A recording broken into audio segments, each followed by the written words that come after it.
lui dit, l'Éternel est avec toi, veillant et héros. Gédéon lui dit, mon Seigneur, si l'Éternel est avec nous, pourquoi toutes ces choses nous arrivent-elles? Si l'Éternel est avec nous, pourquoi sont-elles arrivées? Et où sont ces prodiges que nos pères nous racontent? Si l'Éternel est avec nous, où sont alors ces prodiges que les pères nous ont racontés? L'Éternel ne nous a-t-il pas monté? Ne nous a-t-il pas montré hors d'Égypte? Maintenant, l'Éternel nous abandonne et il nous livre entre les mains des Madians. L'Éternel se tourna vers lui et dit, va avec cette force que tu as et délivre Israël de la main des Madians. N'est-ce pas moi qui t'envoie? Et nous que je vais prier le Seigneur. Éternel Dieu Tout-Puissant, nous venons de lire ta parole, notre Dieu, notre roi. Ça, c'est une parole écrite, Seigneur Jésus-Christ, mais nous croyons qu'elle a été inspirée, tendre paix par ton esprit. Seigneur, cette portion de l'écriture que nous venons de lire dans cette Bible et tendre Père, ce n'est que de l'histoire racontée. Mais nous voulons, Seigneur, que cette histoire soit réelle devant nous, Jésus-Christ. Nous voulons te faire sortir dans la Bible, que tu sois réel devant tes enfants, Seigneur Jésus.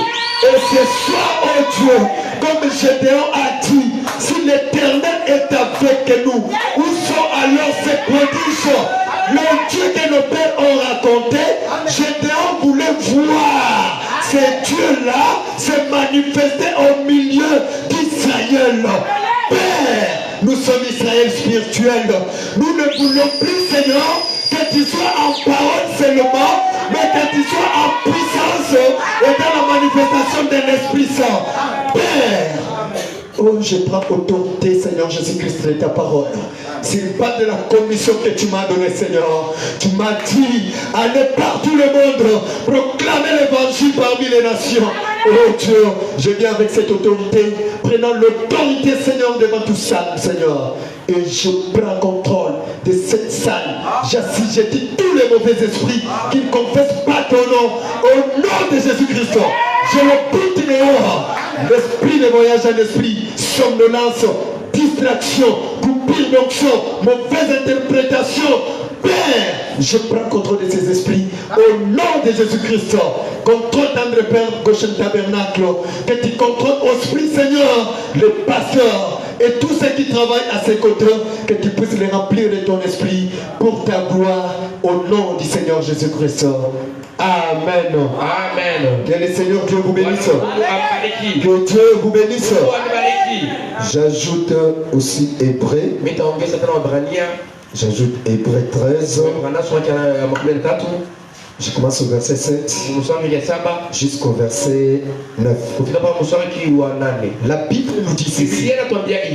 Souvenez-vous de vos conducteurs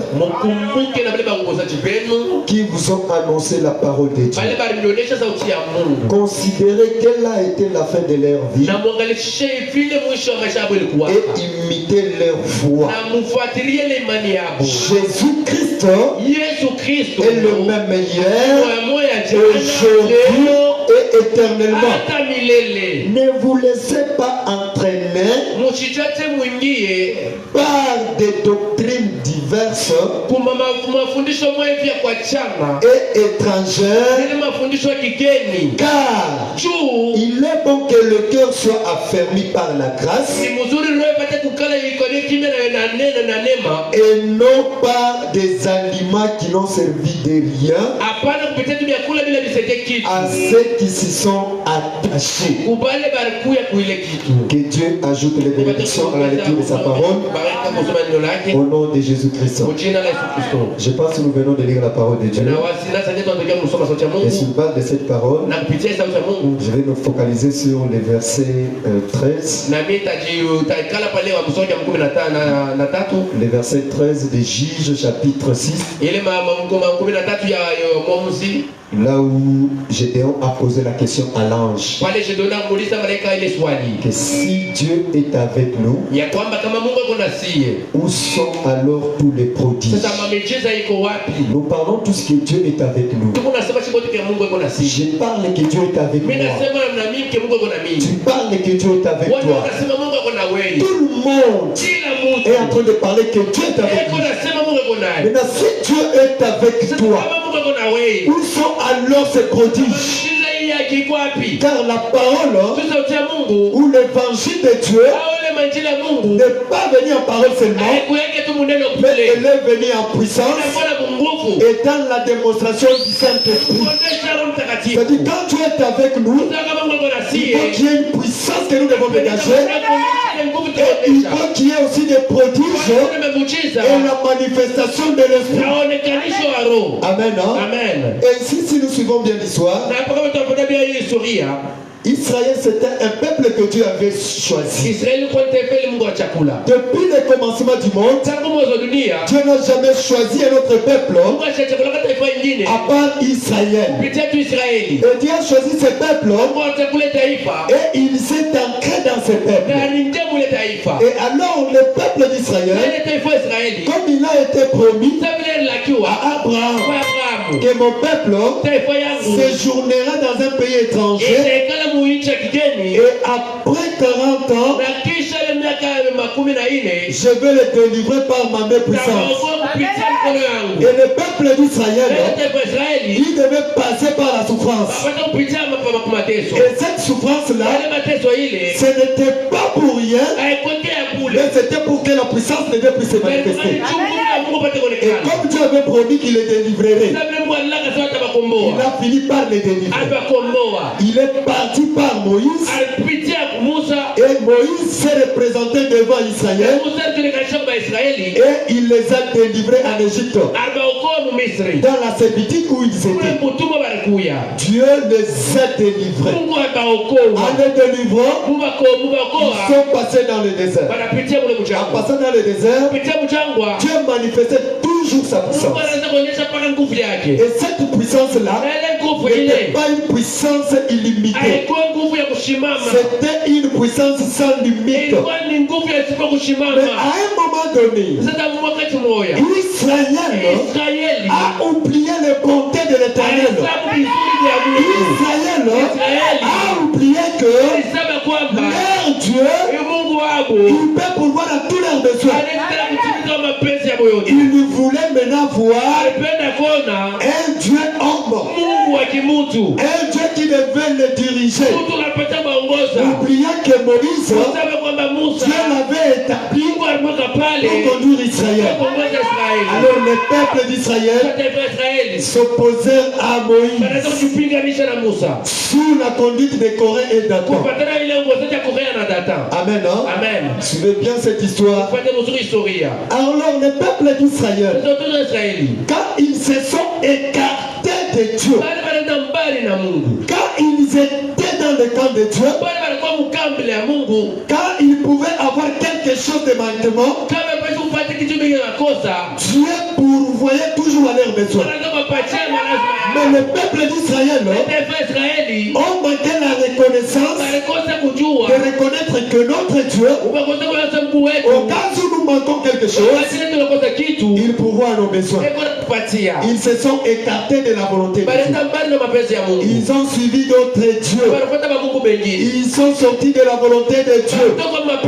Et frère Branham dit ceci, que le diable ne peut jamais toucher un peuple de Dieu pendant qu'ils sont dans la volonté de Dieu. Le diable touche le peuple de Dieu si ce peuple s'écarte de la volonté de Dieu. Pendant qu'Israël était dans la volonté de Dieu, Le diable ne pouvait pas le toucher. Mais le diable a eu cette audace de le toucher. Satan se sont écartés de la volonté de Dieu. Et ce soir, je viens te dire, mon frère, si tu t'es écarté de la volonté de Dieu, c'est la raison pour laquelle tu es en train de souffrir. Tu es en train de tomber malade. Ta vie ne marche pas. C'est puisque tu t'es écarté de la volonté de Dieu. Frère Branham me dit, le diable n'a pas le droit. Le diable n'a pas le courage de te toucher pendant que tu es dans la volonté de Dieu. Si le diable te touche, c'est puisque tu es sorti de Dieu. Reviens à l'Éternel, il va te recevoir. La raison pour laquelle tu pries, il n'y a pas de paix. Tu pries, il n'y a pas de guérison. On t'amène un malade. Tu pries, le malade n'est pas guéri. Pourquoi tu es sorti de la volonté de Dieu? Mais reviens au précepte. Si Dieu est avec toi, où sont ses prodiges? Si Dieu est avec nous, prochaine, où sont les signes? Où sont les prodiges? Où sont les miracles? Nous avons oublié que nous sommes un peuple élu.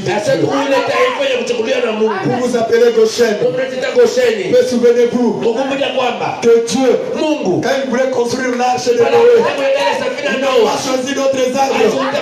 Mais il a choisi seulement Goshen. Vous êtes un peuple élu. Vous êtes un peuple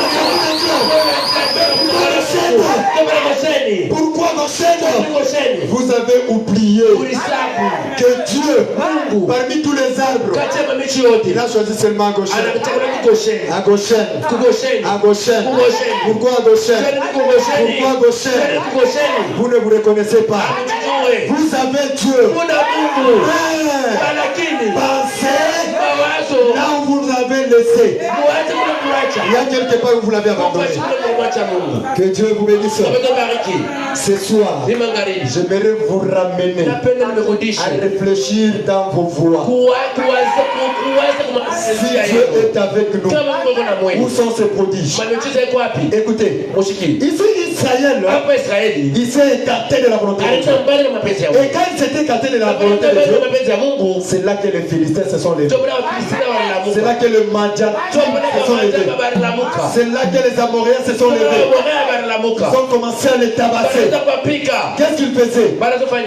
Israël faisait le champ. Quand il cultive, après avoir cultivé, il se repose. Quand il se repose, il attend le temps de la récolte. En allant vers la récolte, après avoir récolté, ils amènent les semences dans les greniers. Quand ils amènent les semences dans les greniers, les Amoréens, les Madianites et aussi les Philistins, ils venaient les battre. Ils les tabassent et ils les prennent toutes les récoltes. Israël n'avait plus la force. Pourquoi Israël n'avait plus la force? Puisqu'il s'était écarté de la volonté de Dieu. Oh! Aucun peuple qui résistait devant Israël. Pourquoi Israël était dans la volonté de Dieu? Quand il est sorti, tous les ennemis ont été sur eux. Et quand ils étaient sur eux, mais ils commençaient à pleurer. Le peuple d'Israël a commencé à pleurer. Oh, Dieu nous a abandonnés. Dieu nous a laissés. Vu que Dieu, c'est un Dieu miséricordieux. C'est un Dieu de bonté. Il est fidèle à sa promesse. Il a dit, je ne peux pas laisser ma terre. Je vais le secourir. Car il est le secours. Il est le secours qui ne manque jamais au temps de détresse. Au temps de détresse, Dieu descend. Dieu a envoyé un prophète. Il a envoyé son ange. Il a regardé parmi Israël. Je vais choisir qui. Il a regardé qui va aller délivrer mon peuple. Il a regardé là-bas aux cités des vallées. La cité des vallées. Il y a un peuple Il est en train de pleurnicher. Qu'est-ce que je dois faire? Je dois envoyer mon ange. Mais Billy, il a dit Billy, quelque part, il y a mon peuple qui souffre. Je viens devant toi. Délivrer mon peuple. Délivrer mon peuple. Billy a dit, Seigneur, je vais aller comment? Il a dit, je suis l'Éternel. Il t'envoie. Billy a dit, non. Nos pères nous ont raconté les œuvres que notre Dieu est en train de faire pour que je sois convaincu que celui qui m'envoie, c'est Dieu. C'est avec moi. J'aimerais voir les signes. Frère Branham me dit, qu'est-ce que Gédéon a fait? Gédéon a pris les signes d'Élie. Il a pris les signes d'Élie. Il est sorti. Il est parti chercher l'agneau. Il a égorgé l'agneau. Il a pris la viande. Et il a pris les pains. Quand il a pris les pains, il est arrivé devant un rocher. Il a mis le pain et la viande là-bas. En mettant le pain et la viande là-bas, il a dit, si Dieu est Dieu, je vais voir un signe qui va me confirmer que je vais battre les Philistins. Est-ce que quelqu'un peut dire Amen? Est-ce que quelqu'un peut dire Amen? Quelqu'un peut crier Alléluia? Écoutez, il a pris le bâton. L'ange de l'Éternel était là. Il a dit, je vais voir et je vais te confirmer que celui qui m'a envoyé, c'est Dieu. Il a pris le bâton. Quand il a pris le bâton, il a placé là-bas. Quand il l'a placé sur le rocher, le fumée est sorti. Sans que personne allume le feu. Sans que personne allume le feu. Il a placé le bâton. Oh, le bâton, c'est le nom de Jésus. C'est Jésus-Christ. Oh, le rocher, c'est Jésus-Christ. Écoutez, il faut vous attacher à Jésus. Les miracles vont t'accompagner. Si tu n'abandonnes pas Jésus, les prodiges seront sur toi. Si tu n'abandonnes pas Jésus, des signes. Mais si tu abandonnes Jésus, la raison pour laquelle tu es comme ça, la raison pour laquelle tu es comme ça, Gédéon a placé les bâtons. En plaçant les bâtons là-bas, il y a eu le fumée qui est monté. Gédéon a dit, l'Éternel est avec moi. Je vais délivrer le peuple. Il cherchait un signe. Il a dit, Seigneur, j'irai dans le néant. Dieu a dit, je pourvoirai. Je vais pourvoir. Il y a des signes. Il y a mon peuple. C'est pourquoi quand un prophète venait devant Israël, il y avait des tests.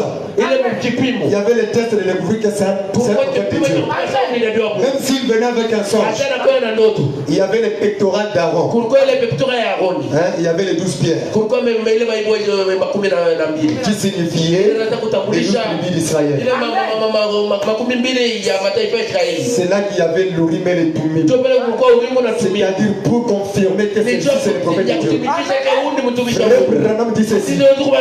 Quand il venait, il parle, on est placé là-dedans.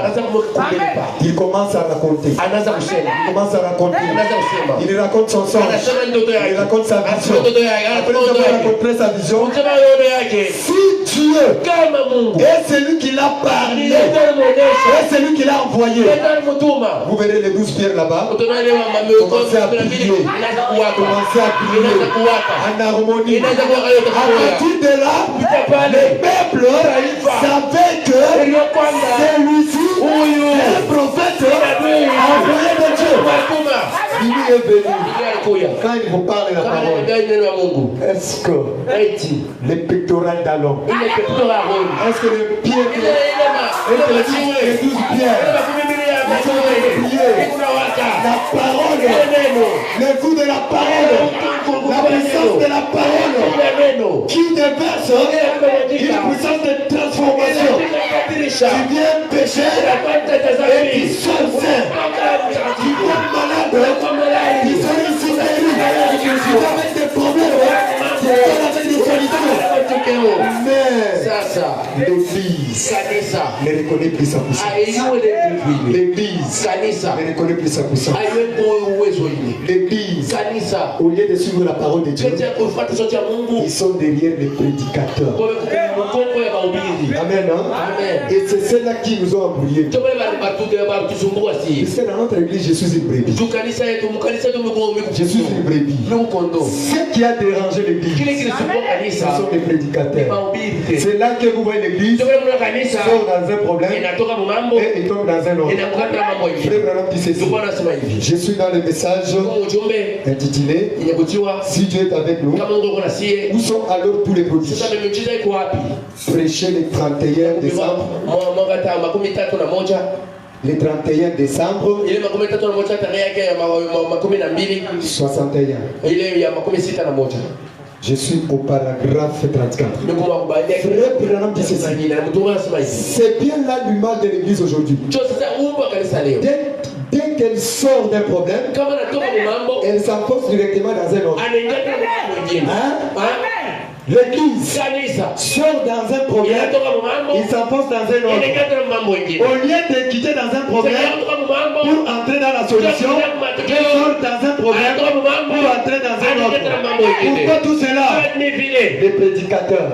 Ce sont les prédicateurs. Au lieu de montrer aux gens que l'évangile n'est pas venu en parole seulement, mais la démonstration de l'esprit et la puissance. Mais on laisse les gens dans les problèmes. Au lieu de dire aux gens d'être derrière la parole, mais on dit aux gens d'être derrière le gens, d'être derrière les prédicateurs. Écoutez, Frère Branham dit ceci. Mais c'est le temps de passer à l'action. Le temps de passer à l'action est venu. Ce n'est plus le temps de suivre les prédicateurs. Ce n'est pas le temps de se fouiller dans des doctrines. Nous avons lu la Bible. La Bible nous a dit ne vous entraînez pas dans les doctrines. Nous font échapper la parole. Au lieu de rester dans la parole, pour que la puissance de Dieu puisse se manifester, mais on reste derrière les prédicateurs. Frère Branham dit ceci. C'est la même chose maintenant. Le temps de passer à l'action est venu. Pour Dieu, le temps est venu où on devait mettre fin à faire la religion. Le temps d'être religieux, tu as l'apparence de la piété,